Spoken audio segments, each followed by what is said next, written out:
So did Kate get her medicine, or is there a part of the Meyer story? Well, we'll cut this out if we have to. Did you go in and rob the place?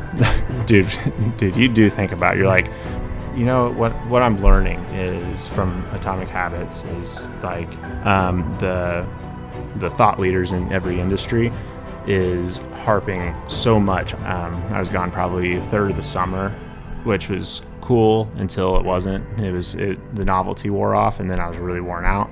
Why don't you take Kate with you if you don't mind me asking? Welcome to the suburbs, brother Tyler. Thank you. It's nice venturing over 30 minutes into another suburb. Why did you say yes to doing this podcast? Why did I say yes? Yeah. Didn't I ask you to be on it? Maybe. Did you invite yourself? I might have invited, because I was like, I can't wait to do that someday. Because you had posted one of the pictures of like you getting it set up. Yeah. And I was like, that's pretty sick. I think I invited you because you said you liked it. And I was like, I have to invite you. Oh, and I was like, tomorrow. And you're like, really? Yeah. No, you said tomorrow. I said tomorrow. And you're like, yeah. And then it was I couldn't. And then it was like Tuesday. Yep. So we finally made it. Yeah, we did. I'm stoked. I've watched the production quality of your podcast go from boom mics, shotgun mics, to one of these mics, to two of these mics. And, you know, things must be going pretty well. You know, you're blessed. I'm just deciding to take myself seriously. The next thing is consistency, which is a hot topic in the world of creation and content creation. I think it's one of the only things that matter. But when you're going from not being a creator to wanting to be a creator, I think learning to be consistent is a very important step. And that it's taken me years to figure out how to be consistent and to get out of my own way. I'm sure you have thoughts on this, and I would love for you to share those thoughts right now.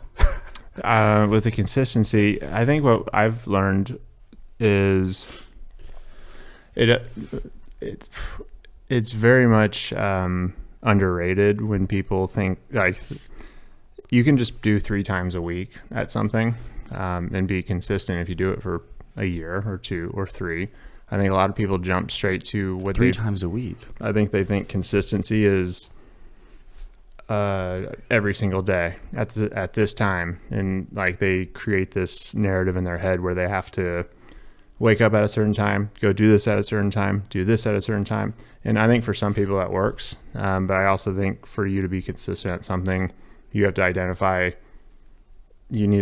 your patterns on where they're at right now.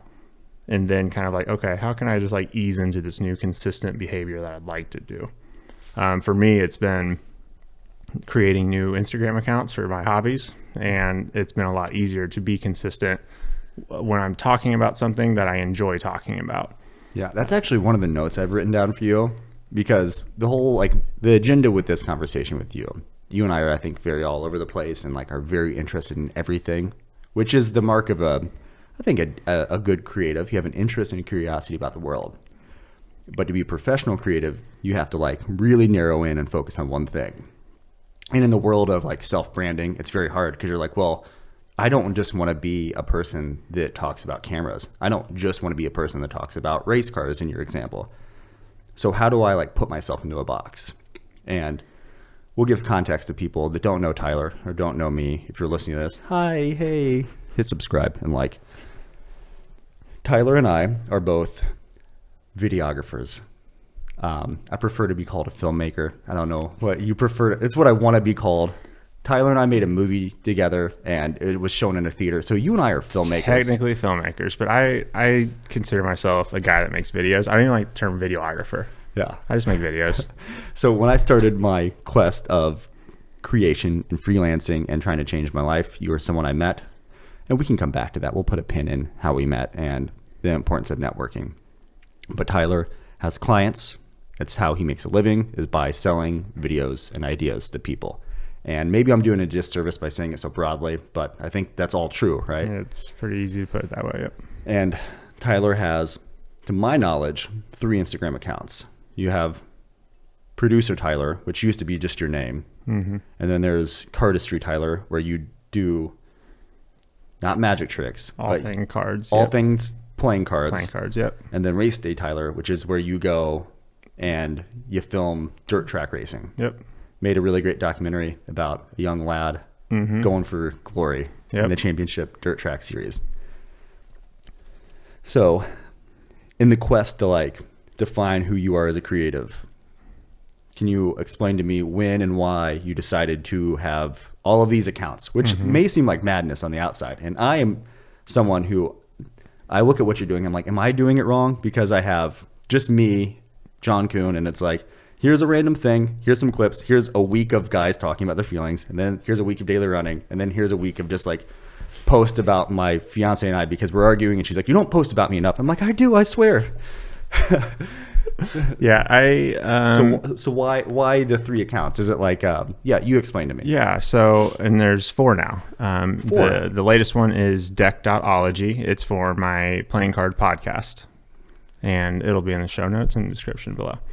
So I started that because the reason why the 3 main accounts though, Cardistry Tyler, Producer Tyler, Race Day Tyler, all because I didn't want to just talk about video cameras and production and behind the scenes stuff.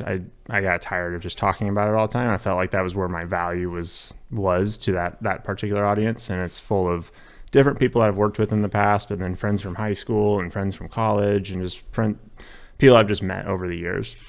And is where I typically put a lot of behind the scenes stuff if I'm doing stuff for work. But then I was like, so like you'll see on that account, like I'll kind of get into something, and then if it sticks, I create an account for it. So a long time ago, there was some racing content that I had put on. I was like, oh, this is kind of fun. But I didn't want to just like spam my followers that were there for a whole other reason with this like new dirt track stuff. And I found it easier for me to just like post pretty consistently than to an audience that knows who they're following and what they're following and what to expect when they're following that person. And so they're not going to see on Race Day Tyler, they're not going to see anything besides racing related content. So when somebody comes to that page, they're going to be like, oh, okay, I get what this is about. Same thing with Cardistry Tyler. I was starting to post more and more on my main account, like my personal account, with card stuff. And I was like, it was after I went to an event for playing cards is when I was like, oh, I just kind of want to have like an account where I can just feel free to post what I want when I want about cards all the time. And then that kind of like in turn fosters a lot more conversations, I feel like, in that community. Because then when people arrive to that page, they know what to expect from that page. Notice that with the YouTube channel as well. So I started a podcast called Deckology, and so I recently created just an account just for that, because when I have guests on, I want to do collaborative posts with them, but I don't want to be spamming Cardistry Tyler, like my own name with it.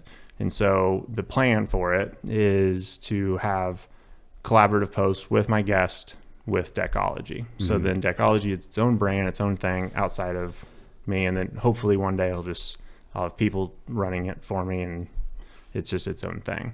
But the short answer though, specific audience knows what they're getting into when they interact with that page. Do you think with a creative brain that has an interest in everything, it helps you create more when you have defined parameters? 100%. Yeah, I've been figuring that out too. 100%. When I am given, get it. Like if I work with a client that is very trusting, it's a blessing and a curse, because they're like, just do what you do and do it whenever. I'm like, that's too much. I need parameters, I need restrictions, and then I can be creative within those parameters and restrictions. Otherwise, things don't get done. Yeah, when you go into a meeting with a client or a new client, or just anytime you do a new project with an existing client, do you have that talk with them? Like, hey, it's awesome that you're saying do whatever, but like you really need to like have some guidelines. Do you say that to people? Yep, I've learned that though. Like you have to get burned on that several times, because as soon as they say they trust you in what direction, like whatever you do, it's fine, it's great, just do what you do. And then you do something and you send it to them, they're like, okay, well, can we maybe change this? Can we change that? Then you start learning, okay, these are the things I want to make sure that they know what they want before I go into it. And then pre-production has just gotten to be a much more of Streamlined. Streamlined and very detailed with people that start off by like, I trust you. Yeah. I'm like, no, you don't. Yeah, no. You don't until you see yourself on camera. I don't care. Do whatever you want. It's like, no. That you're Yeah. And clients may not know that either. I've also learned that. It's like someone that's not worked with a video person before, since I do all of my filming, almost all of it by myself. A lot of times I'm working with people and I'm the first person that they've talked to about like launching this initiative with video.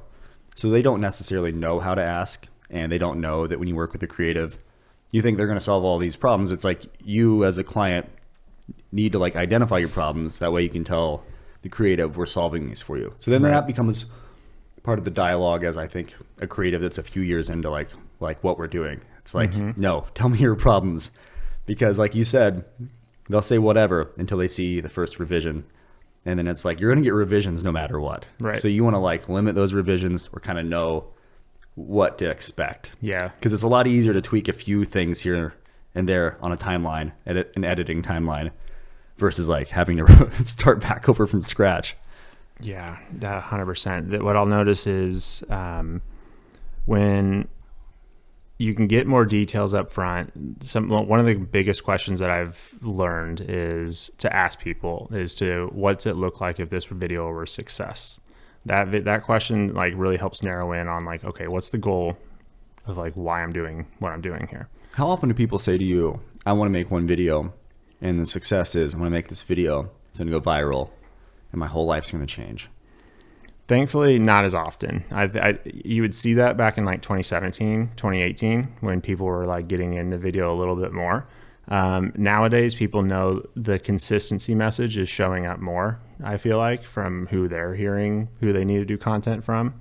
And thankfully, those people that have had some success now with their YouTube channels and with whatever business that they're doing videos about, the thought leaders in every industry is harping so much on consistency now of just showing up. And so I'm noticing it less and less. I did definitely get that, like, all right, let's just do one video and let's hope for the best. And it's like, I stopped working with those clients because I'm looking to do projects with clients rather than just one-off deals. Cause I very rarely have a one-off video that I'll do with somebody where then it's like nothing follows up with the momentum. So I try to help them with like a content strategy for like 60 to 90 days of like, okay, we're going to do this and then we're going to do this. And then what you're going to need to start doing is this. And something that I ask them to do is start posting, like if they're not posting at all, I just ask them to start posting one story every other day or something, just to get them into the habit of just using social media. Because a lot of people really forget that like part of social media is just being social with people. And so they focus on what are the hacks, what are the things that I could do just to get results really quickly. And you can get results rather easily if you just use it and you just use the platform with all the tools and features that the platform offers. And I'd prefer to work with people like that. They're already doing something within the space, but just I view myself as just like a fancy, shiny tool in their belt. So if they can plug me into whatever they're already doing and I can just make it a little bit easier for them, streamlined, those are the people that I'd like to work with more. Yeah. People that are like, oh yeah, I get it, I'm using it, but I don't want to try to explain to people, new clients specifically, the benefits of using social media. So I'm like, Dude, I talk a lot about what it takes to just start. And I'm starting to understand the importance of branding and like the story you tell yourself to the world and like the problems that you want to identify for the world. And I've got a client right now. They're a realtor and I won't say their name. I'll say it off air. Juicy. No. But I took them on as like a consulting coaching client. And, you know, whenever you sell videos or whenever you sell a service to people, you want the service to work. This person posts on social media once every 3 months. And what you're saying about like kind of vetting clients, I think that's very important. It's like maybe as I go forward when I do consulting, I need to look at people and be like, well, I'm not going to work with you until you post on your own for 3 months, 6 months, whatever that is. And then we'll have some stuff to go off of. But that's not the case right now. Money's paid, deposits paid. we're kind of working out the rest of the contract. What can you say to them, this person? And I'm asking you for free business advice, but I think this is helpful to like people that like, you know, are on our end too. Like they want to like freelance and get jobs. Like, how do you get someone to go from not posting and using social at all, or like they post like a Christmas photo once a year? How do you get that person to start posting 3 times a week or whatever the consistency is? How do you get a person to go from not posting to the point where like they could hire someone like you? Yep. So I'm working with a client right now, and he is a ultra marathon runner, and he's training for the Tahoe 200. He's a business coach. I've worked with him in the past, and one thing that I told him to do was what I was just mentioning. I was like, now you need to start posting a couple times a week, and it doesn't even need to be a post, just be a story, because it'll disappear, and you don't need to overthink a caption. You just take a picture of what you're doing. And so what I told him to do is, whenever you're doing something you enjoy doing, take a picture of that. And then when they're doing something that they like, it's going to come a lot easier. And then the brain's going to be like, oh, this wasn't that bad, versus trying to craft something and trying to craft a narrative of something. And so sure enough, this guy started posting when he was running on a trail when it was really cold out. And so it was just something simple, but I even gave him like it's the baby steps. Like at a minimum, just show me your view while you're on a run. Just show me that. If you want to step it up a notch, maybe do a little video of where you're running. If you want to step that up, set the camera up, hit record, run back, and then run past it. So like there's 3 levels, but the minimum is just take a picture and post in your stories. It'll go away, and then you can forget about it. And then I said, imagine if you did that three times a week. What could we do with that footage in 7 to 8 months when Tahoe 200 comes around in June? Can we tell a story of you practicing consistently, getting ready for the event through all the seasons leading up to it? And then I think the light bulb kind of went off where he's like, oh yeah, we could tell a bigger story from all these little stories. And I think a lot of people overthink about what they want to, what to post and what kind of content that they should post. And it can literally just be as simple as posting about something that you like. That's, I think, what comes the most natural, and it's what people will talk to you about when they see you in person. Thus, the playing cards has gotten me business, because I will just post about playing cards, and then they're like, yeah, speaking of which, I've been needing to talk to you about. Just easy conversations lead into another. So, yeah, post about things you like. So, I haven't talked to my dad in over a decade. We're not going to go deep into the feels on that right now. But the advice that I got from him that I think about all the time is, don't take advice from anyone else. And I take advice from you. I think what my dad really meant was, consider the source. Only take advice from a few people, but my dad's kind of a pessimist. And what you're saying about like getting business from cards, and that's become its own thing. I've had videographers or music video people, hype man behind cameras, tell me before, why don't you advertise your business, John? You can advertise your business. You can talk about lenses and stuff. I'm like, nah, I'm just going to post about what I do. And that's worked. People have seen, oh, you like to run, or hey, you're talking to men in your suburban house about their feelings. How do you do that? How do I do that? Mm-hmm. So it's really like, once you put that consistency into something, people see that and gravitate towards it. Yep. Consistency is hard. You said the thing about whenever you find yourself doing something you enjoy, post about that. That's so huge. Yeah. That's like how you build a system for yourself too that you don't hate.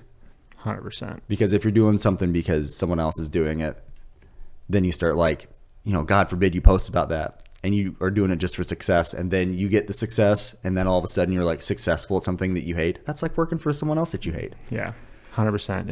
It attracts the conversations and the people that you want to have conversations with. Like when you start talking to people about whether it's running or playing cards, you're having a lot more fun on those apps than you would be if you were just posting a random motivational quote. That's whatever, which is fine. It's just, yeah.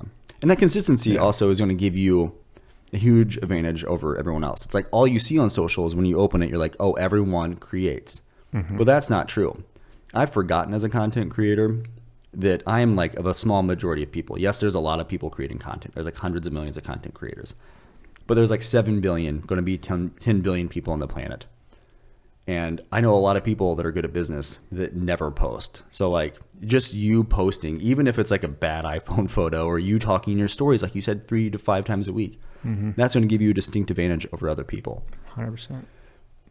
Is the fear avoidable of posting? Is there any way to circumnavigate the fear, or do you just have to like go through the middle of the fear when you post? I would say, so when you're talking about, so if you're posting about something you enjoy doing, I feel like fear is not going to be as prevalent, is that the word I'm looking for, as it would be if you were posting about something you didn't know what you're talking about.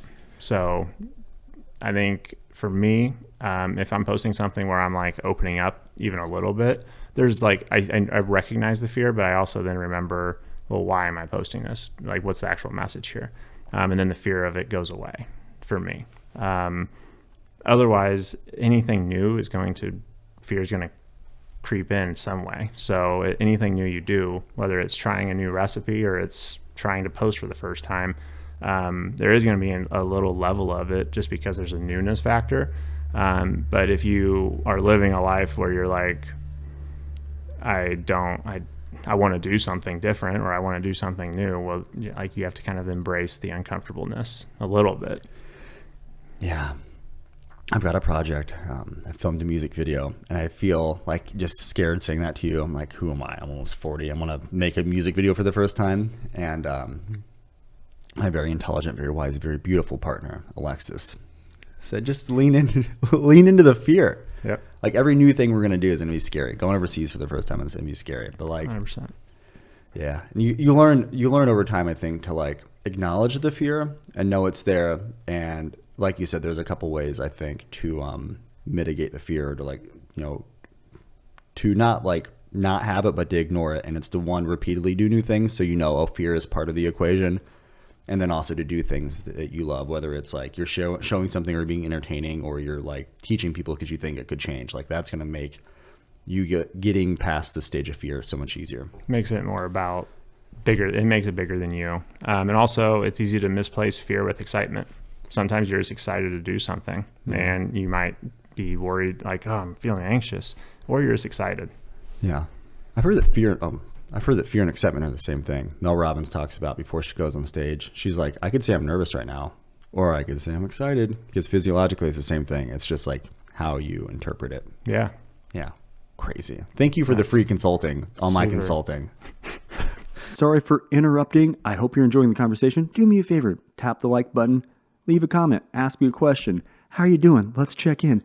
Let's get better together. Let's do this thing. Let's be friends. Parasocial friends. Well, I'm your parasocial friend. I don't know anything about you, but let me know something. Okay, let me reel it back in. I digress. I am an ambassador for Athletic Brewing Company. They are not paying me to say this, but I get free beer if I get enough points by people using referral codes and whatnot. But I love their brand. When I was looking for a non-alcoholic beer, when I was trying to quit drinking, they were the one that I gravitated towards because they have one of the best products on the market. I'm now an ambassador, and if you use the code, I'm going to flash it on the screen, JCoon20, at checkout on their website for your first online order, you will get a discount. That's it. Back to the conversation. So yeah, you're consulting with me about my consulting. This is what we do on our phone calls anyway, though. It is, and I always feel like I'm not bringing enough to the table. So I really hope that I provide you value in some way. But I want to talk about our relationship, even though I always feel inadequate because Tyler is so much better. Do you feel inadequate in general? Yeah, dude. It's not just me. Damn it. I hate that you go to therapy. We're going to talk about that too. But you and I, we do consult with each other. And I've said things to you and you're like, oh, okay, that makes sense. And you've said more things to me where I go, oh, that makes sense. And when you're starting out, and this goes back to like the consulting thing and like using social for what it is. I started creating things. I met someone else that was another creator who has since unfollowed me. We won't talk about that. I'd be so petty. I'd be so petty. That's something I'm working on, is my inner pettiness. But I reached out to the person too. And I was like, hey, I noticed you unfollowed me from both of your accounts. And we've met in real life. And if I did anything to offend you. You I'm got sorry. ghosted too, didn't you? I did get ghosted, and I think the person was like, I know that you talk about all this stuff on social media, so don't you rope me into some YouTube video where you're trying to discover yourself and you reach out to all the people that unfollowed you because it's one of your biggest fears, which could be helpful to people nonetheless. Reel it back in. I met this person because I was like trying to start a video business, and I was reaching out to people, and I went and had coffee with them, and they were like, there was this kid works down the street named Tyler. He's trying to do more of what you do. And I remember looking back now, hindsight's a motherfucker. He was passing me off. He was like, I don't like you and I don't want to be friends with you, but I think Tyler will like you. Right. So I got your info, and then I just cold DM'd you. I was like, hey, you do camera stuff? I do camera stuff. And since then, we've worked together. Like I said, you've helped me so much more than I've helped you. But like Tyler's reached out to me and been like, hey, do you have a stand or a piece of equipment? Mm-hmm. And those relationships are super important when you're trying to like start. Maybe it's you're trying to start posting on social media first. It's like you have to reach out to people. Like that's the social aspect of it. There's no hacking that. Like you have to like be vulnerable and reach out to people. And in business, I didn't do that strategically. Like I was just like frantically like trying to make connections in the world. But like we're friends now. So like how important that is that? I know you think it's important, but can you like explain to a listener like how you started making connections in business relationships and like how you got your first client? So I got my first client when I came from a real estate background. I knew a bunch of people in real estate, and I had picked up a camera, and then my wife got fired from her job, and we didn't know how to use a camera. Didn't really know much about anything. And this is fall of 2015 at this point. And so we looked at what we had, and we were like, well, let's just figure out what's happened. Like, what do we have? She knew how to build some website stuff, and she knew a little bit about computers, like back-end programming. And I had just got like a Nikon D5100 kit lens and all. And I knew, I was like, I heard some real estate agents needed real estate photography done. And so I was like, let's try it out. Just big fail. And then so I learned that I needed a wide lens. And so I got a wide lens. So did you get a client and then you delivered bad photos? Yep. Thank you for sharing that with me. A couple of times. Yeah, it took a couple of times, but because a lot of the clients too were too nice to tell me that they're like, hey, I can't use those photos. I didn't find out until I looked at the photos online that they used somebody else. And I was like, those aren't our photos. So I learned that. But then I was like, okay, I should probably do a little bit of homework on like real estate photography. And so that's when I realized I need a wide lens. Got a wide lens, and that changed. And then it was just referral. So I would just post about, here's me taking pictures at a house. And then, fast forward 3 years, we were shooting 50, 60 houses a month, and no intention of starting a real estate photography business, but it was just it was a really good way to get the reps in, to learn how to do photos, and then learn how to do videos and build a network.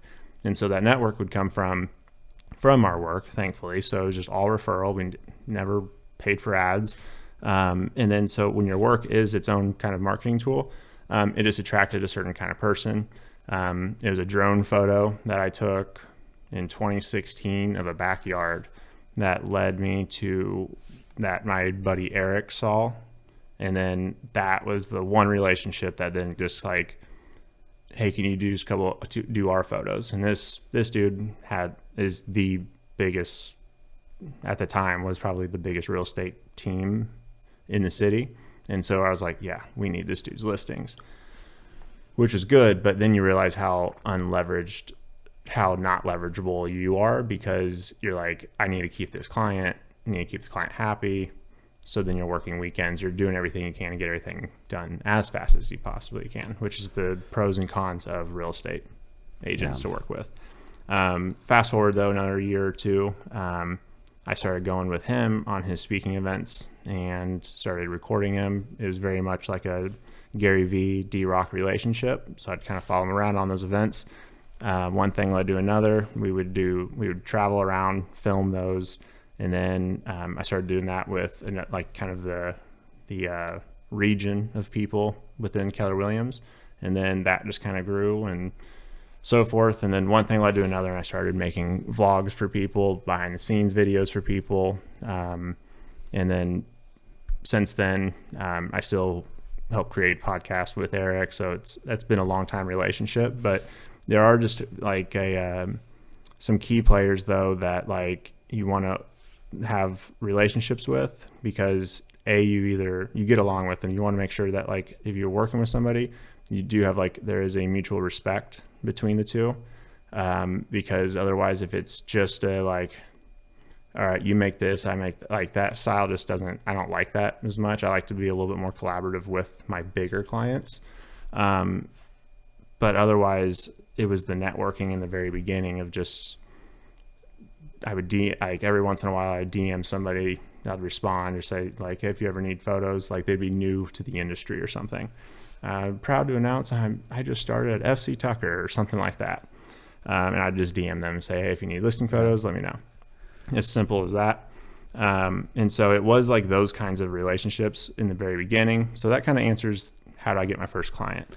The value of relationships with other creators comes in really handy when you don't have a $1,000 light that you're like, man, it'd be kind of nice to use that for a gig. And then you can call on a friend that has a C-stand as well. And then because all of what I had shot up until then was like photos on a tripod or run and gun filming, but not a lot of setup interview shots. So then when I was able to call you and I was like, kind of C-stand and a light, then you were able to help me out with that. Then that's like just one example amongst others of like being able just to, am I thinking this through clearly from my perspective? Because when you are in this industry, it can be slightly isolating because you are doing something that a lot of people just think you're just doing it for fun. Like it's a hobby for a lot of people. And then it's like, okay, how do I make this work or whatever? So I don't know how many times I've talked to you about how should I write this into a contract, or should this end up like, should I just give this away? Then maybe this will do this or something. Yeah. So we've talked a lot about strategy when it comes to retaining clients, which is really helpful. So those relationships are pretty important. I think I answered like 2.5 questions. You did. The photo that you put up on the social from the backyard, was that before you had any clients and that propelled you into getting clients, or is that like you had a slow? We had a pretty good amount of clients at that point. Okay. Yep. And then that was just kind of like, oh wow, now we got more clients, because then we'd have more listings. And yeah, it was very similar story to me, and this isn't about me, but I'm just going to share this because I think hearing the same story on how do you start something back to back is helpful. I put up a video of my very smart, beautiful fiance, Alexis. I don't know if you know about her or not. Yeah. I didn't know she was getting married. Wow.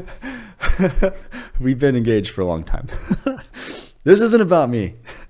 But I put up a photo of her and I walking over a bridge over like a lily pond covered lake, and put like, I don't know, it was very like EDM, like heavy vlog days. You and me. And we're like walking across the bridge, and then her friend that's a marketing director, who I'd like nervously ask at an event. It's the first time I met them. I was like, do you ever need a video person? They're like, hi, my name's Rachel, and nice to meet you. I was like, yeah, I do video. Oh, I love that. I hadn't done any video for a paying person at the point. But like a year later, 6 months later, they saw that video. So it's crazy. It's like back to the just starting thing. Like you can't, 100%. Everyone wants to know the next step. But there isn't a next step if you're not walking, right? There's a first step. I kind of like that. That's like a fortune cookie saying, man. I like that. Yeah. Clip that, repeat it. Clip that, repeat it. You should never say something and then say, I like that after you said it. That is the worst personality trait. And I don't know how. Sometimes talking out loud helps though. When you're like, oh yeah, I like the way I put that. That's pretty good. Dude, what you just said to me when I said I feel inadequate around you, it's a fucking power move. You're like, do you always feel that way? And I was like, I do actually. And then you kind of just like got me in a headlock, and you're like, it's you, not me. So one, that's very strong of you, and I'm sure that comes from like therapy, right? Yep. Because it's really easy to victimize yourself. See people do it online all the time. I want my clients to avoid victimizing themselves. I want people to stop saying I can't do this because you're victimizing yourself. So good for you for not letting me suck you into my cesspool of negativity and self-doubt and insecurity. You said something to me one time about something you'd learned in therapy that I still don't necessarily know how to do if things aren't going well, but you said you need to like detach your self-worth from results. And when you're starting out, like especially like your story, your wife had gotten fired and you're like, I've got this camera, I'm just going to start shooting. Didn't even know anything about the proper lens and all this stuff. And then you learn from someone else. You're like, they hired somebody else. I'm bad. It's like how you're learning, right? Like you could tell yourself a different version of that story. Like I am brave. I'm confident, but it's hard to do that. Yeah. So I guess I'm rambling. The question is, you had said to me that it's important to not define your value by getting results. Results don't matter when you're trying to figure out your self-worth. Mm-hmm. Can you talk to me about like realizing that and like how you put that into practice? Like, is it still hard for you to do that?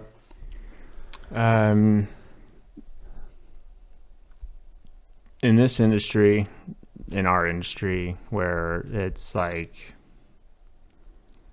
it can be tricky. So where I think why I'm hesitant on is, so like when you put yourself out there and you're like, okay, am I getting a lot of views? Is what's making me feel like this is a win or not? I started defining the wins a lot differently than just by what the algorithm can feed me. Like, so the algorithm is going to fluctuate the amount of views something gets. It's going to fluctuate who gets in front of, how many people it gets in front of, all of that. So I really quickly have learned to not look at views as a metric of success of any kind. I think, yeah, there's some standard, like, okay, that's cool. It's got 1,000 views, 50,000 views, whatever. But I've learned not to let something that the algorithm can affect dictate how I feel about myself. But also, I feel like I pay attention to, for clients, and for myself, for like just to know what kind of content is working and what's not. I would say I look at like sends and saves and shares. I think those are the three: saves and shares. Those are basically human actions that content will be interacted with. So I'm like, did this provide value? Yes, a lot of people saved it. Did this provide a lot of entertainment? Yes, a lot of people sent it to people or whatever. So there's a human action related to it. And so the first step was like removing myself away from the view count, because I was getting business from videos that were only getting a couple hundred views. And so I was like, okay, definitely can't like tie that to my self-worth. Because I think some of my most viewed videos are just videos that were just kind of thrown together, so you can't like let the content make sense of it. But to separate yourself from the work, though, I think there's like a learning process where you have to go through, where you do, like, I feel like you have to learn to separate yourself from it by going through it. Because you can hear people say like, yeah, you're not the product of your work. But like when you literally have every metric measuring your video or photo or whatever, and the video is of you or something that you're talking about, it's hard not to. Mm-hmm. But it's also a good test of like, why am I doing this? I think if you're worried about, is it getting enough views on or something, then I feel like you're out of alignment with why you're doing something. Because then if why you're doing something is for the, like, I really want people to know this, and I don't care if it gets in front of 1 million people or 50 people or 20 people. I want to get this message out here. Then having that mentality then takes your ego out of it, where then you're able to look beyond like, okay, what am I getting from this video versus, okay, what's this video going to actually do for my audience, the people that I want to engage with it. So I think in a roundabout way, there isn't like some people don't care at all what people think. Some people are really good about that. And those are also sometimes the people that take a lot of pride in not caring what people think of them, to a point where that becomes part of their identity. And then those people, to me, become kind of arrogant, would be the word that would probably come to my mind. Because I think if you care a little bit, it shows that you just generally care about what you're saying. Yeah. I think, and so if it's not well received by somebody, then that's fine. But I think it's okay to like care about it. You want people to like you. Yeah, you don't want people to dislike you. Yeah. If you want people to dislike you, then there's something else there. Which is a very useful marketing strategy. Yeah, it works. It doesn't work for, it would work for me. I don't like it. Yeah, I don't like it either. So it's like I want people to like it, but I also want people to I want substance behind of whatever I'm talking about to translate. So did that answer the question? Yeah, no, it definitely did. And you know this, maybe you don't, but I'm going to tell you because you should hear it. You're a normal person for caring about what people think and wanting people to like the work you're putting out. It means you're kind because you don't want to just subject people to garbage. Facts. And you have empathy because you don't want your time to be wasted. You know, you don't want to, God, you follow a friend and they're trying to like work things out. It's not going to be good. But then like, you know that it's not going to be good when you do something too, you know? And that's like the cool thing about doing hard stuff or like changing careers or being forced to like you did. As you start to get older and live through life and you get knocked in the face a few times, you're like, oh man, it is hard to start over. And you start to have empathy and compassion for people. But every time you put yourself out there, it's hard. Unless you said like some people don't care about what others think. But that's really a very fragile ego, right? I feel like it is because they're almost wanting people to confirm what they feel about themselves. Yeah. Yeah, and I could be wrong, but also those people are usually freaking sociopaths. Right. So they don't even acknowledge feelings in general. Yeah. So you and, you know, to the listener, if you're questioning yourself, that's normal. That means it's a good sign you're a normal person. I heard this quote a while ago that I love. It's from a rabbi at the beginning of his TED Talk. He said, the only two things that matter are the stories you tell yourself about who you are and the stories you tell yourself about the universe. And that had led me down this whole like rabbit hole of identity shifting and, you know, really like identifying with a purpose and your why. Can you remember when you were going from whatever, I think you had I know you had a few jobs. You obviously had a job before Kate was fired and then you guys started your business. What was that period like where you didn't identify as a photographer? Because I'm imagining you probably had that where like the imposter syndrome. Yeah. Yeah. So yeah, there definitely was because I think I was 25. I was turning 25. Thankfully we were in therapy together at this time.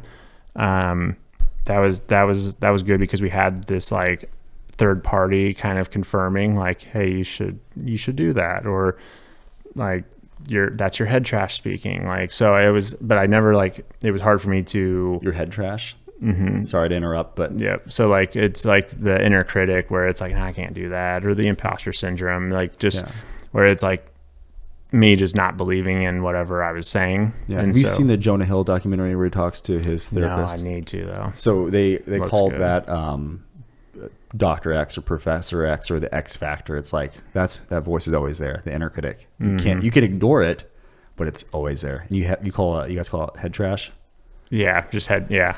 Okay, so you guys were in therapy at the time of her losing her job, and you're building a business together. Yeah. So in our first year of marriage, so we were first year. My God. Yeah, it was baptism by fire, and so.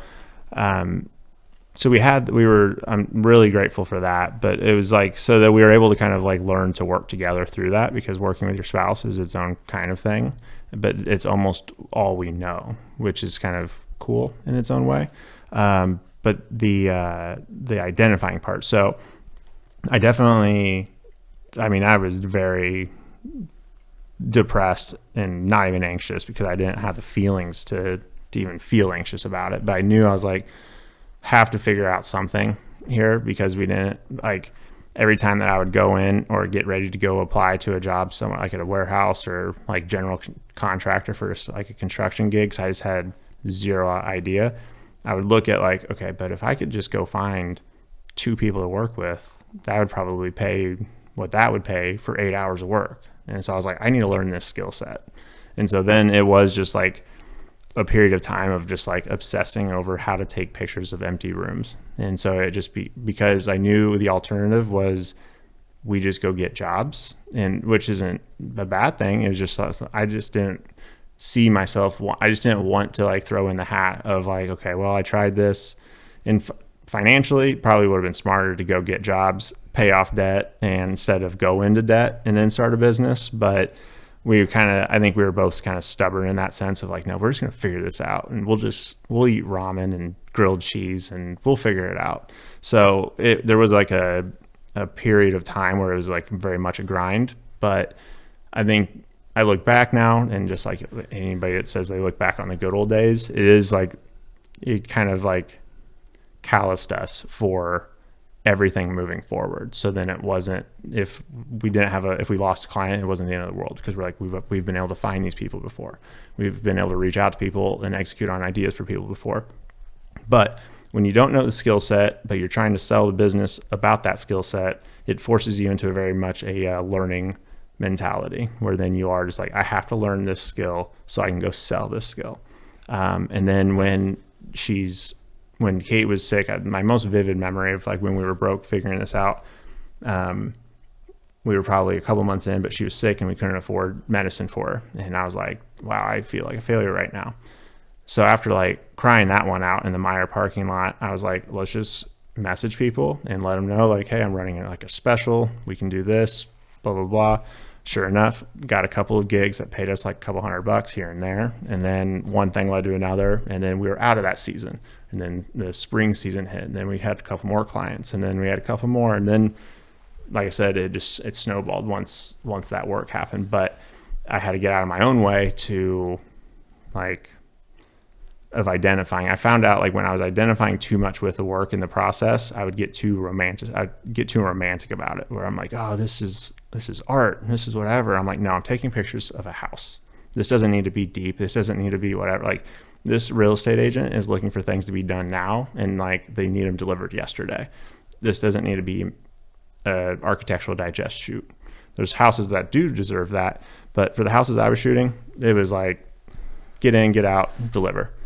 And so I had to let go of that identity of like, I'm a architectural photographer. I'm like, no, you take pictures of houses, dude. Just go take pictures of houses, get paid, pay your bills, get out of debt, and just repeat. So did Kate get her medicine, or is there a part of the Meijer story? Well, we'll cut this out if we have to. Did you go in and rob the place? Dude, you do think about it. You're like, when we were that broke, there were so many times I was like, there's no tag on it. There's nothing on it. I could just put this in my pocket and leave. And I was like, nah, I don't need to risk it. Dude, you're such a good person. When I was 20, there was too many times where I was like, fuck corporate America, I'm taking this. Dude, I knew how negative money we had. And so I was like, this would really just be the icing on the cake to leave her sick at home and me getting in jail for stealing medicine. I'm like, but I was there though. I was like, am I going to need to do this or not? And thankfully I didn't, but there was a time though that but we didn't. Dude, that's such a beautiful story. And I'm sure you guys had your struggles, and I could, like, grass is always greener, because I'm like, well, Alexis says, while I've been building my business, she started doing very well financially, and then I quit my job. So then it's like me, the juxtaposition of like a broke hobo hippie with a camera and someone that's like working in a medical office making 6 figures a year.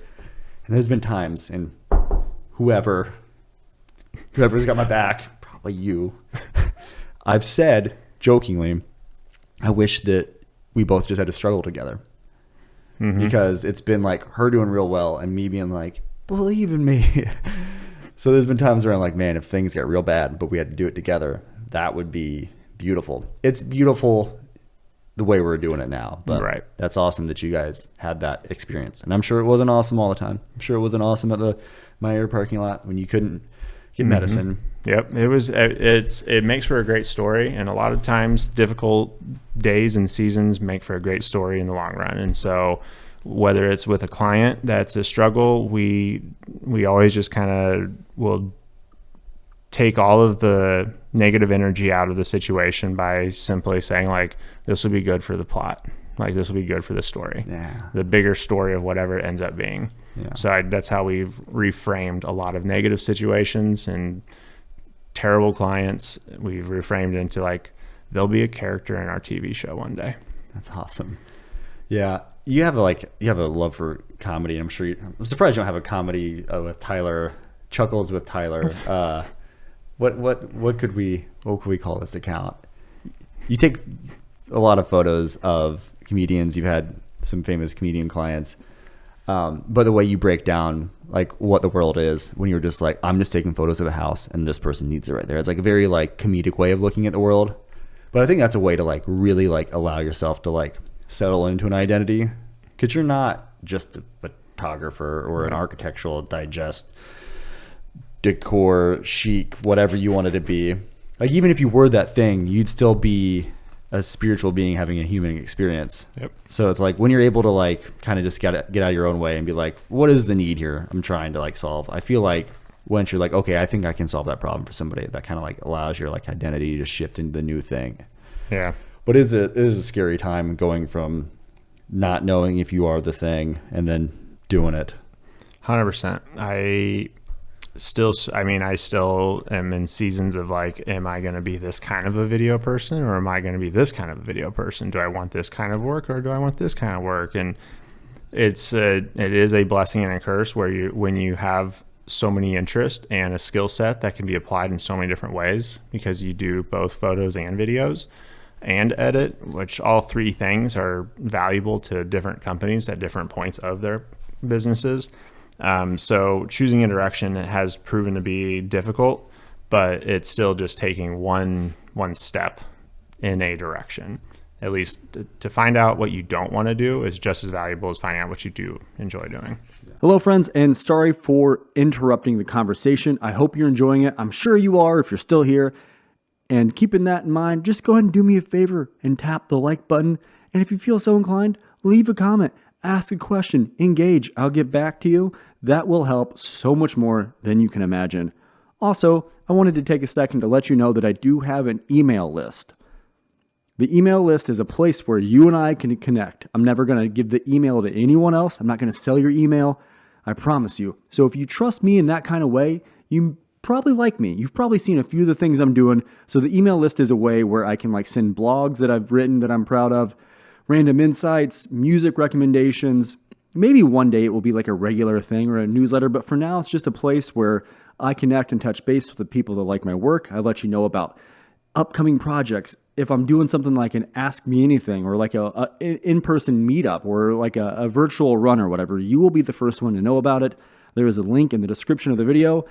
Thank you so much. Back to the conversation. So you started the business out of fear. You're like, I don't want to go work for someone else. I'd rather be my own boss, right? And take on all the risk and take on all of the reward that can come from that risk. Now you're at a place, I don't know how stable things are. It seems like things are stable enough that like you and I have talks about, this is the direction that I want to steer my business. So you and I have talked about being a person that doesn't have a camera or has a camera but hasn't started shooting yet. And then you put yourself out there, whether it's by necessity because someone's gotten fired and you're like, I better use this camera and get good at it. Yep. You're going to be bad. You have to, and you're going to have clients think you're a nincompoop. It's unavoidable. I still have them. Still have them too. Yeah. Yeah. Dude, I saw someone that this person fired me for going to, I had to go to like this like IUPUI campus of science, and there was 2 of them in the city.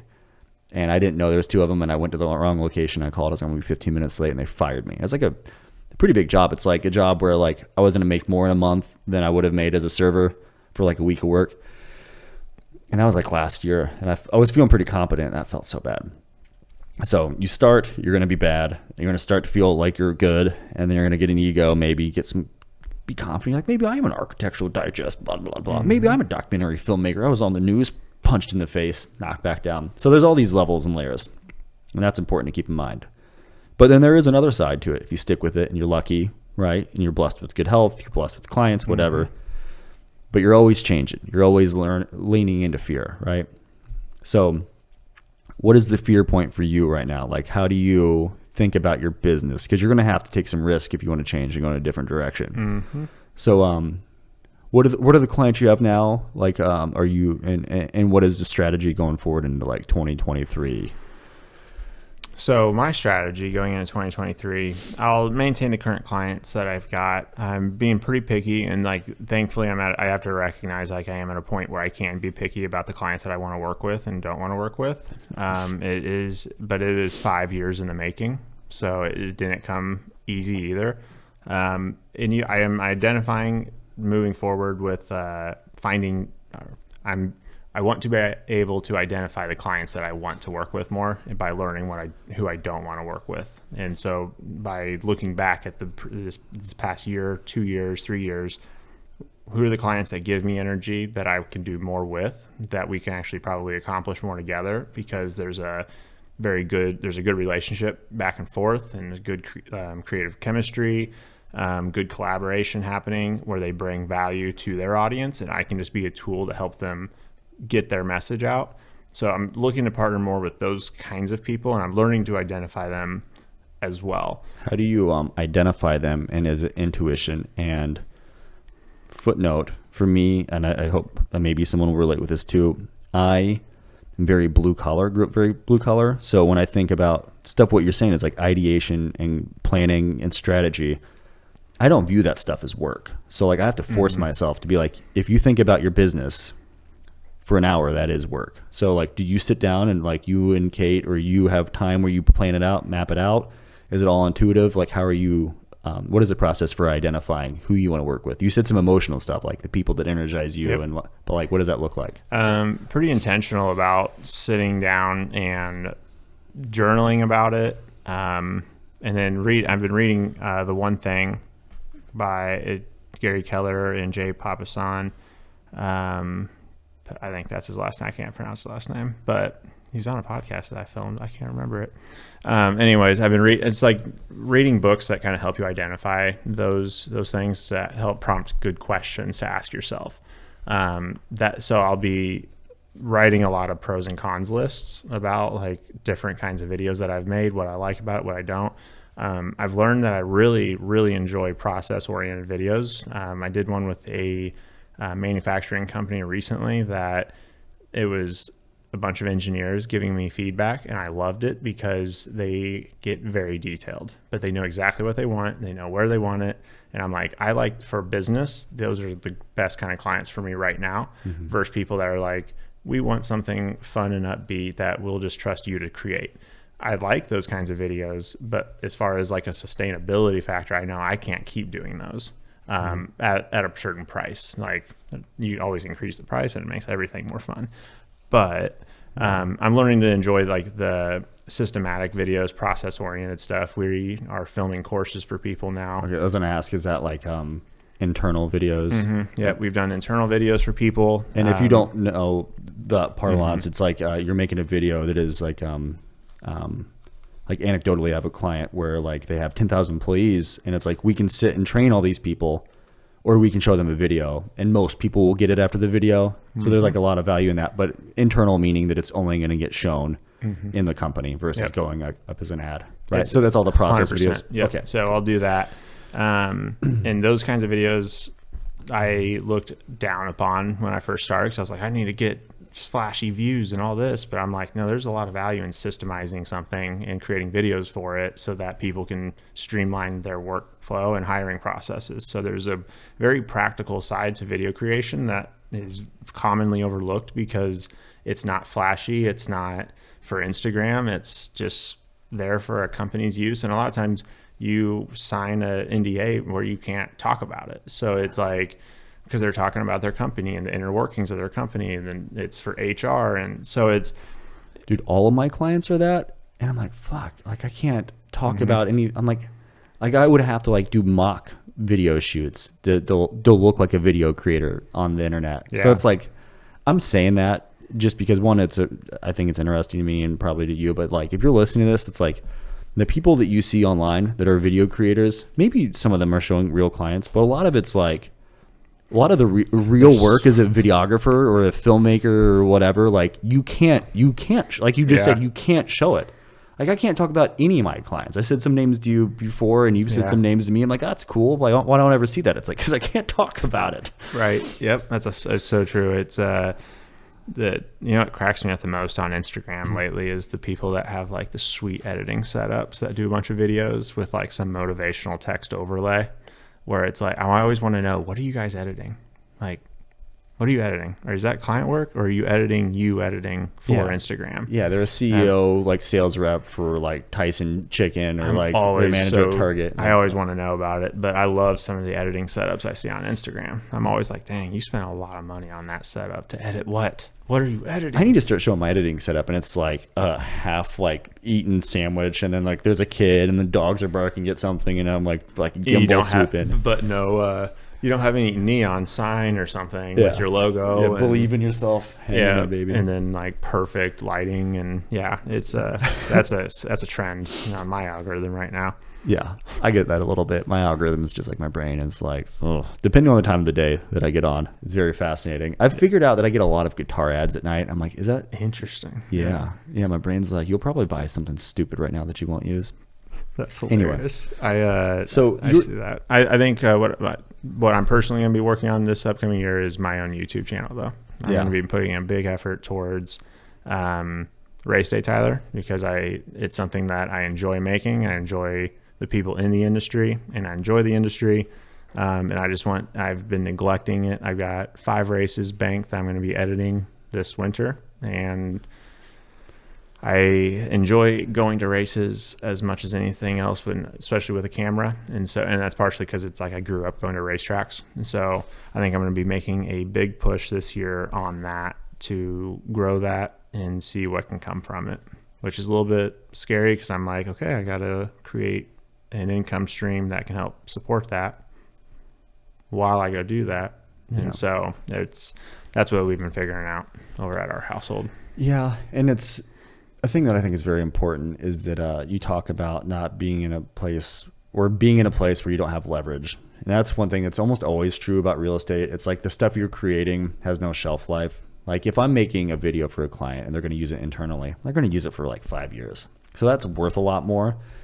But also, like, I have some leverage. It's like they've signed up to work with me, and maybe we're 3 weeks into production. It's like, you could fire me, but you're probably not. So as long as I'm not an asshole and I'm on time, and I did not overpromise the quality that I'm able to deliver, which all takes time to figure these things out, there's a lot of safety that comes in having clients like that. And you don't want to ever be creating, and I'm learning this about content creation too, like this personal thing. Like I'm going to do one a week for 3 months and then look at analytics and dissect it.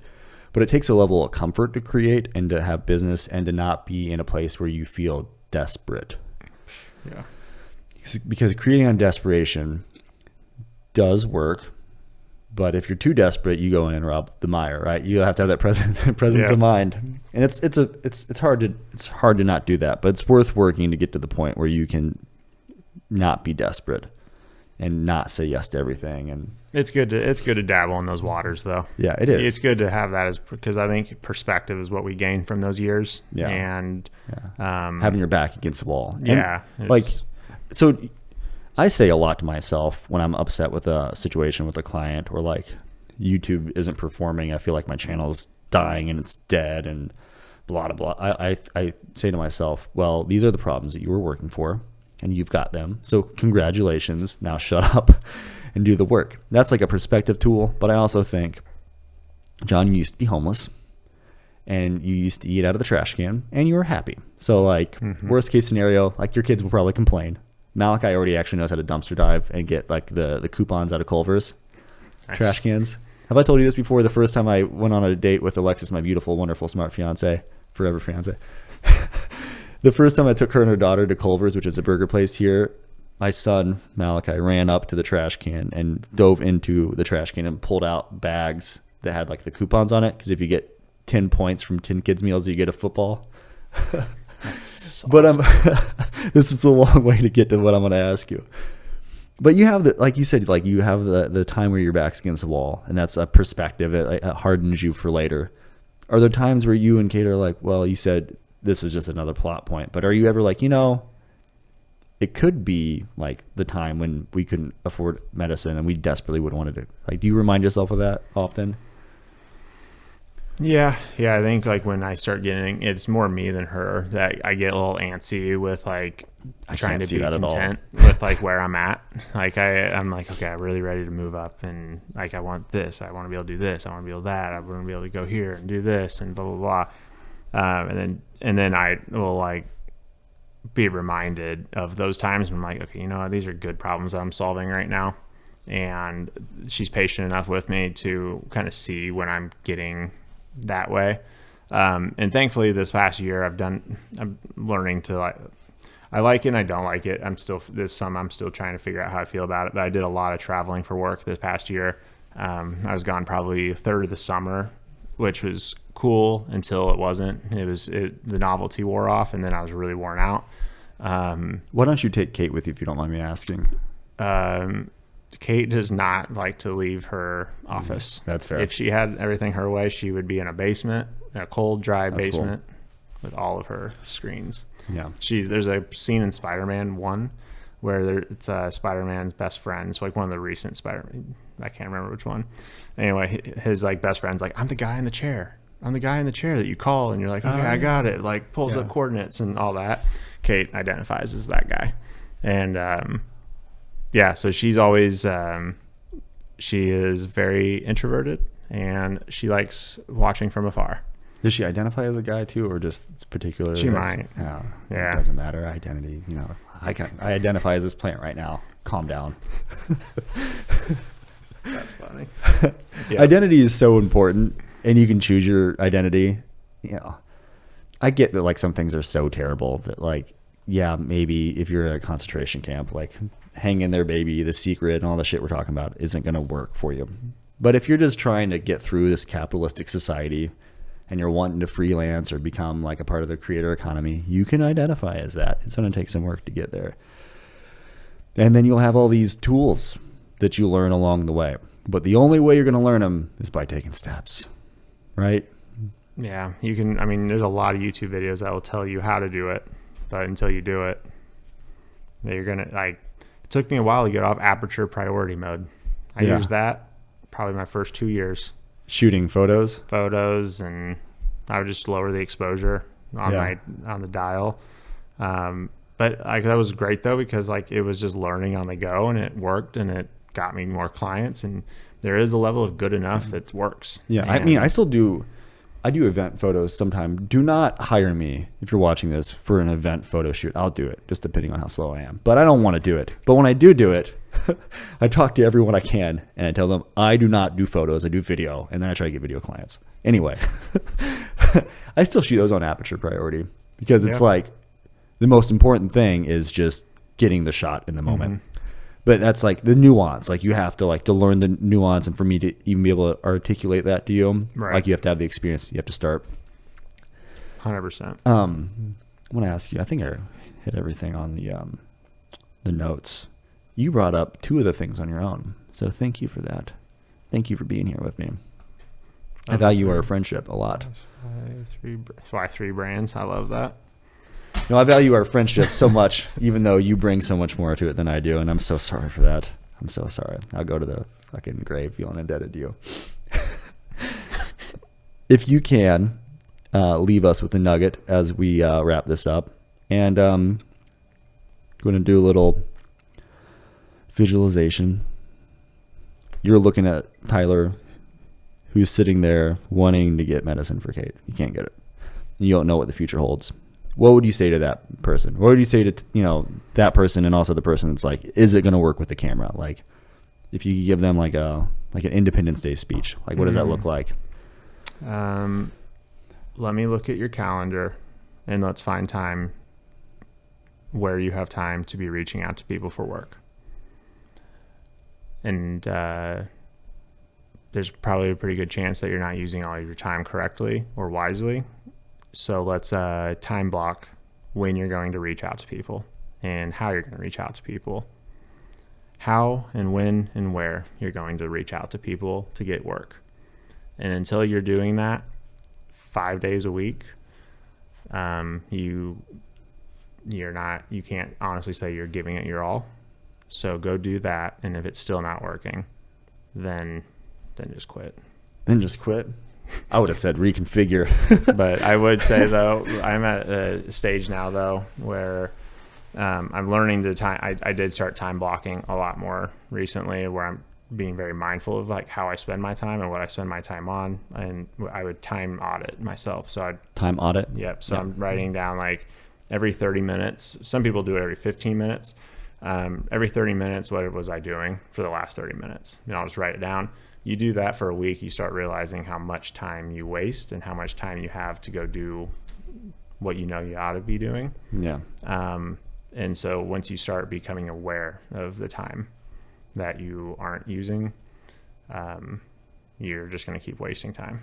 So try that exercise. That'll mess Love you it. up. So I was going to wrap it up, but you were talking about time blocking every 15, 30 minutes. If you find yourself distracted, like how do you talk to yourself? And I asked because I've been doing this whole thing when I was time auditing. I was like, you have to stop fapping, John. You have to stop fapping.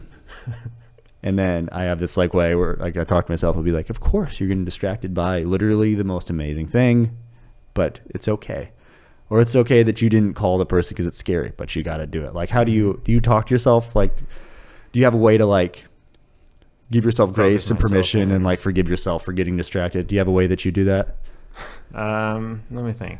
I know I was going to wrap it up. Then I'm like, here's a very loaded question. Yeah, what I'm learning is from Atomic Habits is to almost set triggers for you to do the thing that you need to do. And so I've been working on like, okay, if I know I need to edit and get to an edit that I don't want to edit, which just seems like there's always one happening.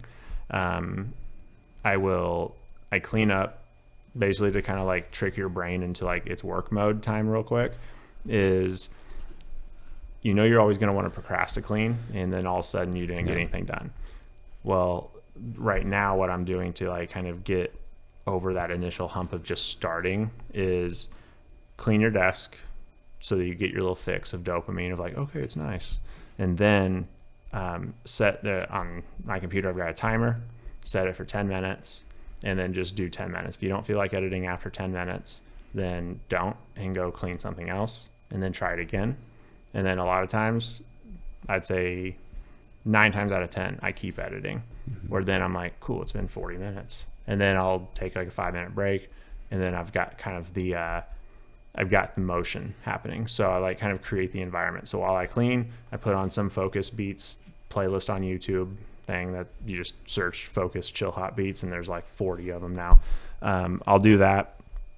I'll listen to it, clean. And then my brain's like getting the signal to like, now it's time to do this. And then I see a timer and then the fake timeline creates this sense of urgency for me. Like, I got to do this. And then all of a sudden I'm going. So it's a creative brain, giving yourself like very clear and defined parameters. And I do it every time. And it's worked. I think I had resistance to it because it seems too easy where I'm like, that'd be too, that seems too simple.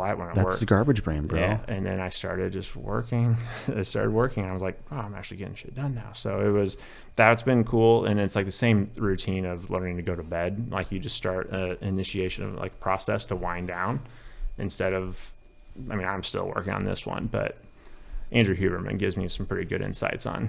I'm like, am I making Andrew Huberman proud today or not? Like going to bed. That's amazing, brother. Thank you so much. Start the music.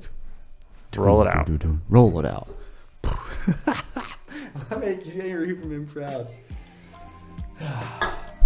I call him Daddy Huberman at home. Yeah.